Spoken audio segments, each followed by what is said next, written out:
আমি কোচিং করতাম। আমি এই কলেজে পড়ি। কোচিংয়ে উইও ছিল, ও কিছুদিনের জন্য আসছিল।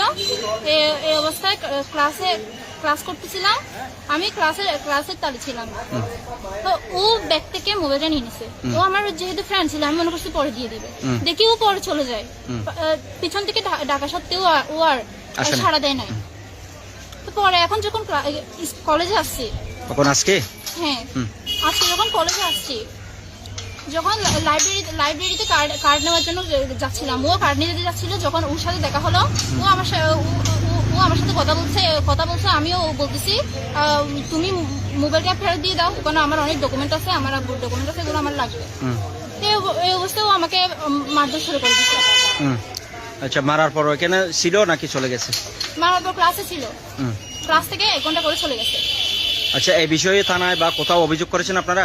হ্যাঁ করেছিলাম, লোহাগাড়া থানায় করেছিলাম। মেয়েটার পুরো নাম কি? আতি এডনা চৌধুরী জয়িতা। ওর বাড়ি কোথায়? বাড়ি উত্তরা মিরাবাদ চৌধুরীপাড়া। এখানে কোন ইয়ারে পড়ে? এখানে 5 চ্যানেল 10 সত্যের সন্ধানে আমরা।